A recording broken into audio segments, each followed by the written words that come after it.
Under the Speaker's announced policy of January 9th, 2023, the gentleman from Texas, Mr. Green, is recognized for 60 minutes as the designee of the Minority Leader. You're recognized. And still I rise, Mr. Speaker. And I rise today as a proud descendant of the enslaved people who are the foundational mothers and fathers of our country. They are the persons who laid the economic foundation that we all reside upon today. And Mr. Speaker, I rise today to give an update on the conscience agenda. I rise to give an update because we've had something new that we have to add to the agenda.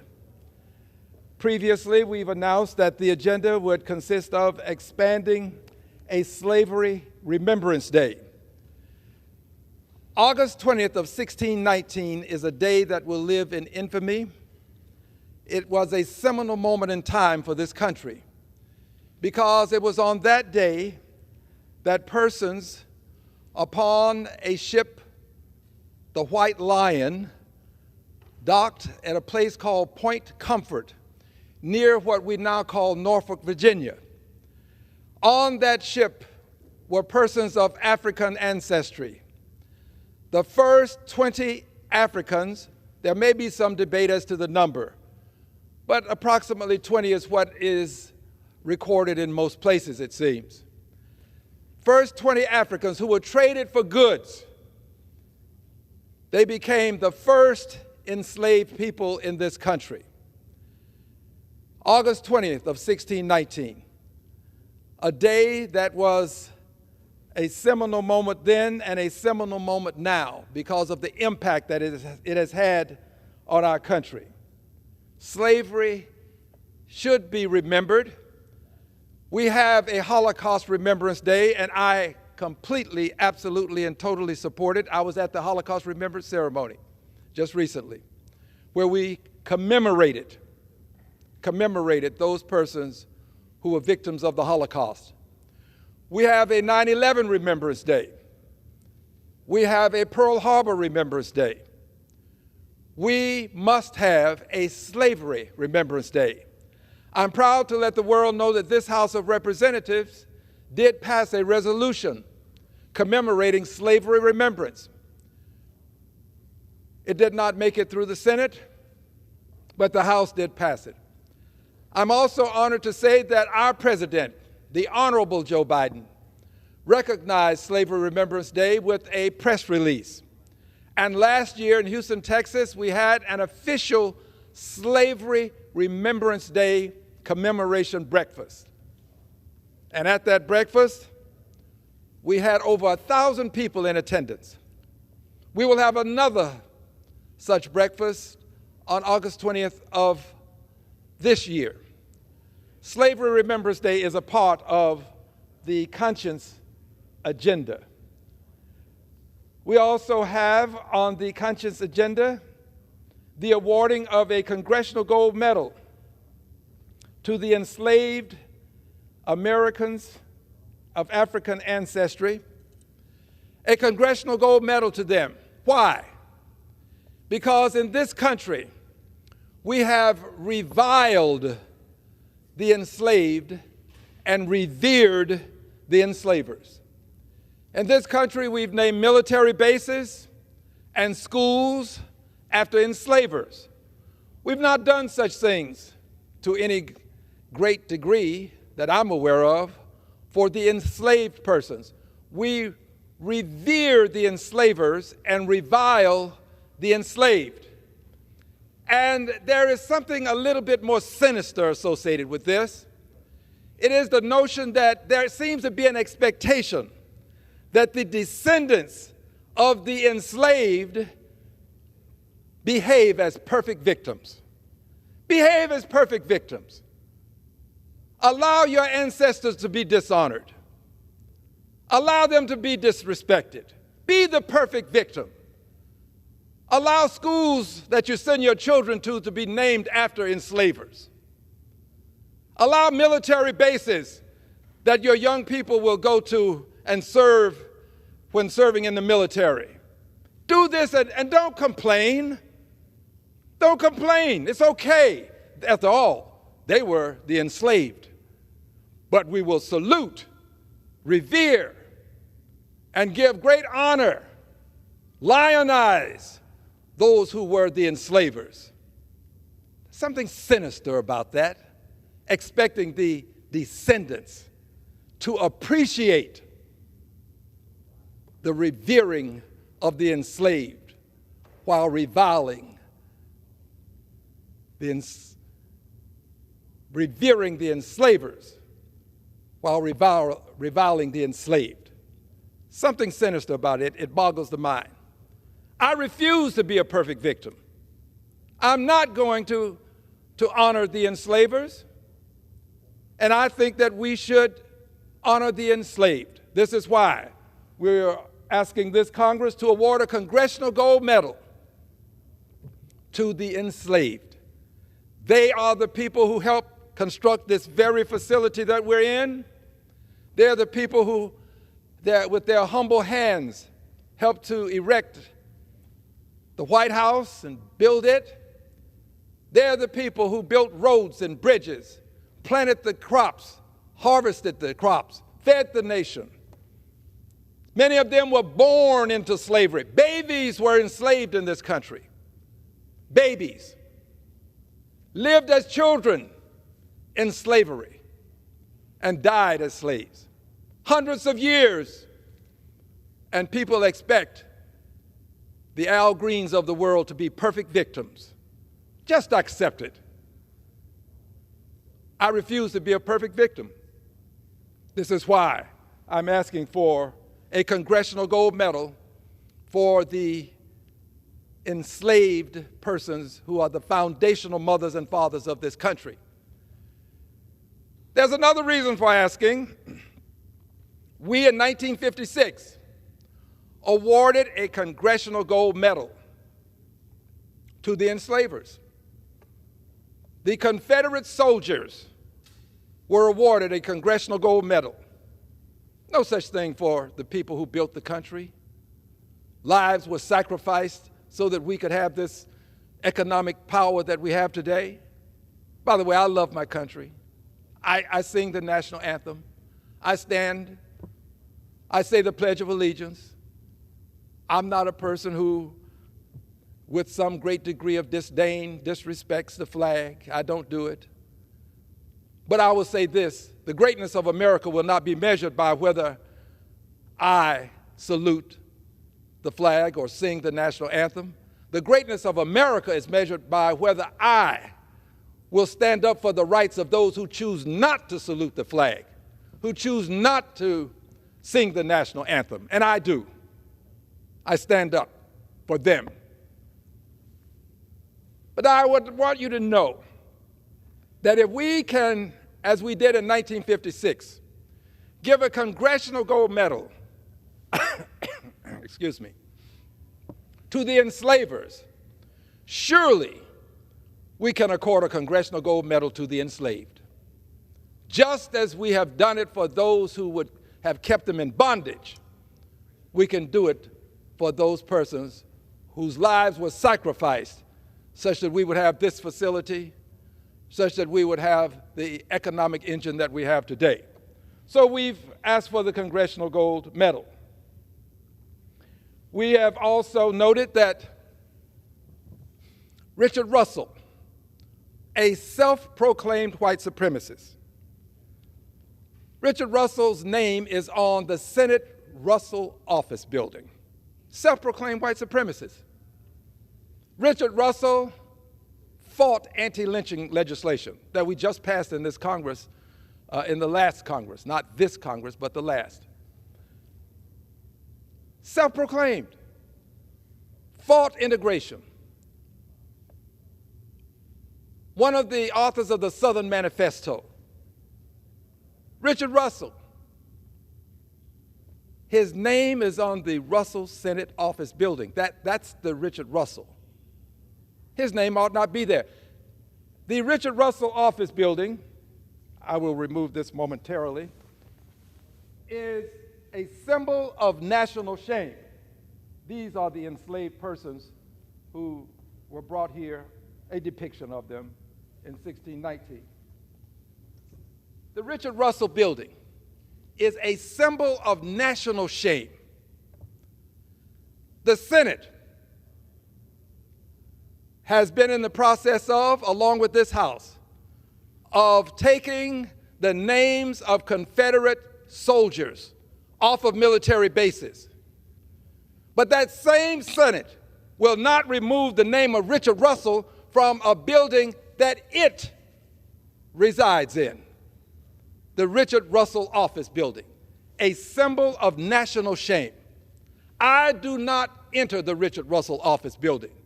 I have enough respect for myself. I'm not a perfect victim. I am a one-person protest. It is better to stand alone on some questions than not stand at all. And I don't have any problem with standing alone when it comes to this facility.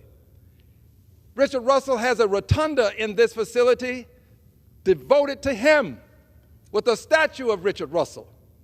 The Richard Russell, the self-proclaimed white supremacist, the same one that fought integration, the same Richard Russell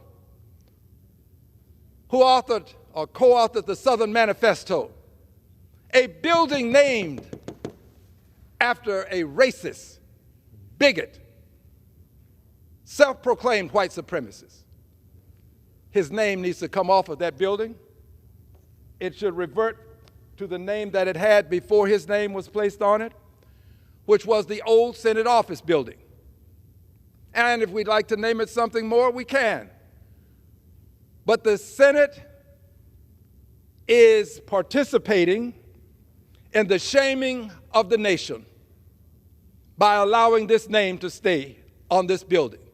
The Senate but only has to have the will to remove the name, the same will that it had when it decided that we would take the names of Confederate soldiers off of military bases. If the Senate can take the names of Confederate soldiers off of military bases, surely it can acquire the will to remove Richard Russell's name from a building that the Senate has control over. It's a symbol of national shame. So now to the update. Not only is Richard Russell's name on the Senate Office Building, his name is also on legislation. I'm not the perfect victim. His name is on legislation. I have a piece of legislation in my hand that bears the name of Richard Russell. I will not single this piece of legislation out because there are other pieces.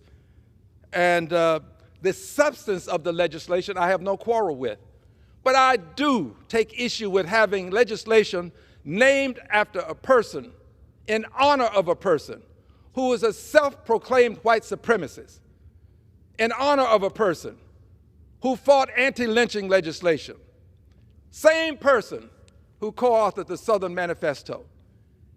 I refuse to allow it. I will not participate in it, and his name should be removed from the Russell Senate Office Building.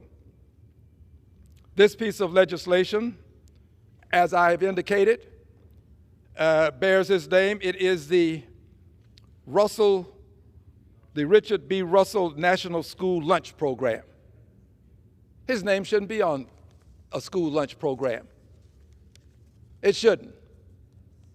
I can think of some other names that would be removed immediately, if not sooner, if they were on a school lunch program. I can. His name should be removed. So I'm filing legislation, this is the update, to have Richard Russell's name removed from all legislation that happens to bear it currently. All legislation. And to never have his name listed again. He is a symbol of national shame. His name should be removed. I refuse to be the perfect victim. The expectation that I don't respect myself enough to stand up for myself.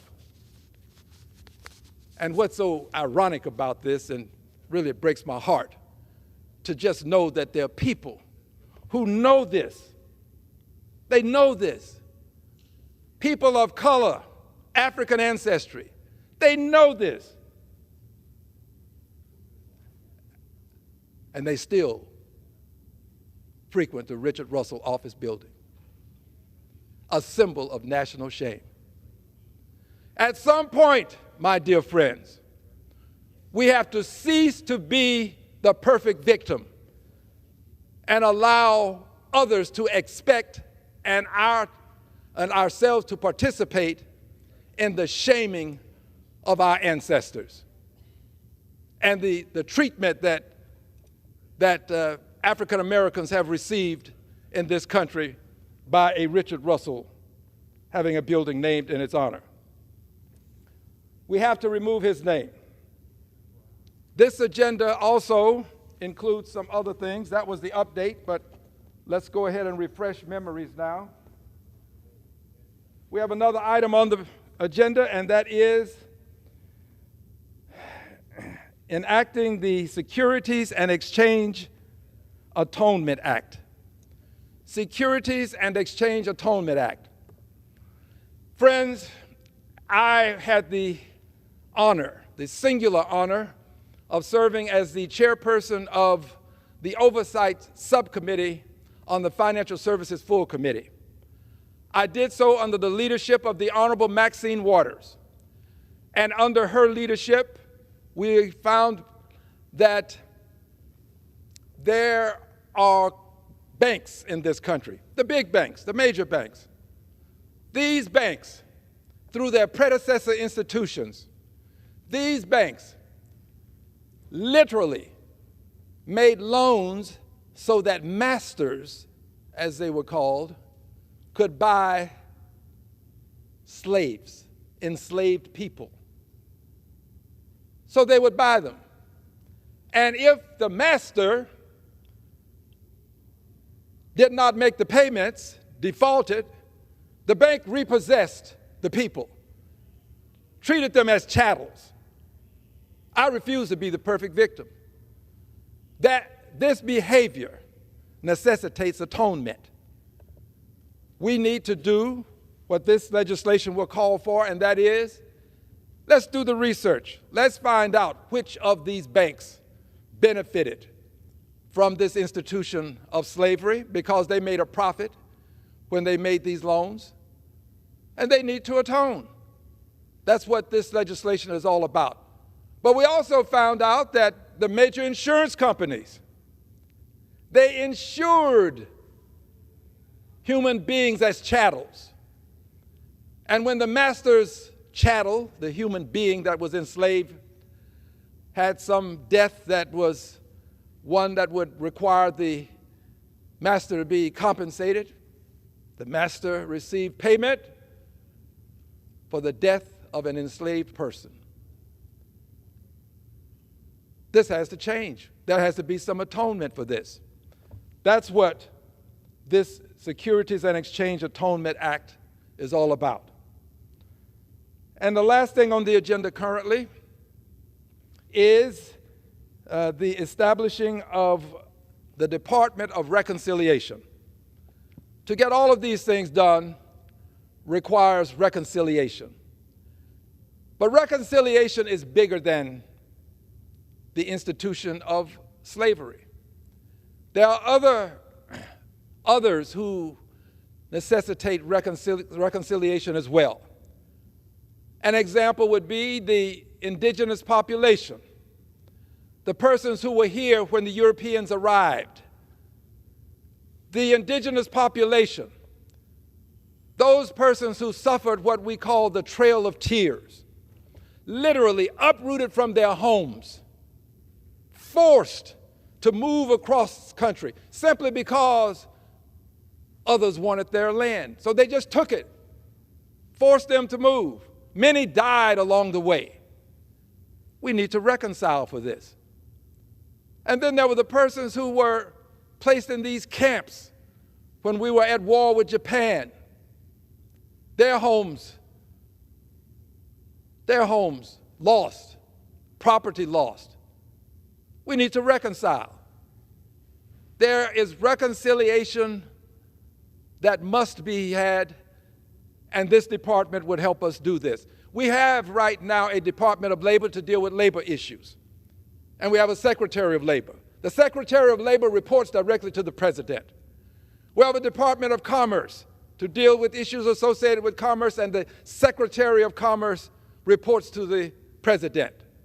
We need a Department of Reconciliation with a Secretary of Reconciliation and Undersecretaries of Reconciliation to deal with all these various areas that need to be reconciled, and that person should report directly to the President. Reconciliation is not going to occur over one presidency. It's not going to occur in a few years. It may take decades, but we will have the department to get it done. Just as we are going to keep a Department of Commerce, we should have and maintain, keep, if you will, a Department of Reconciliation. It is absolutely necessary for us to do this. And if we should do so, we can also deal with some other issues that require reconciliation.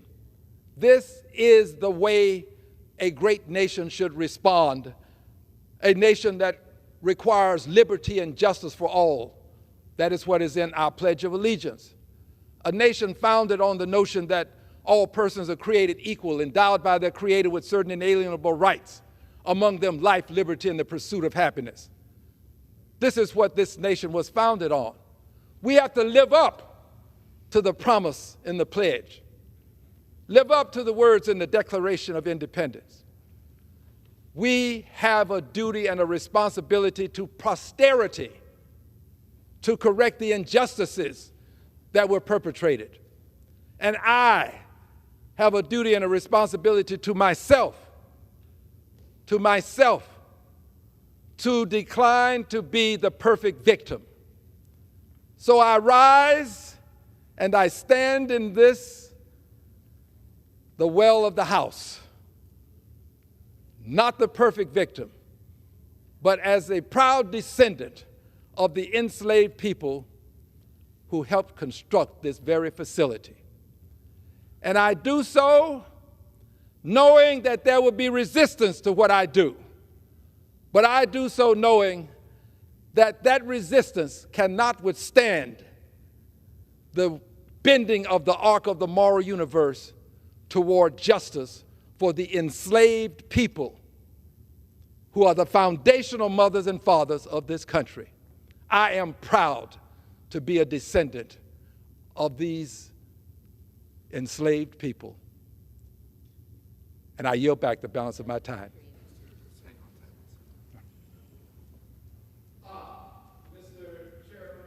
Mr. Speaker, pardon me, with your consent and permission, I'd now like to yield such time as he may consume.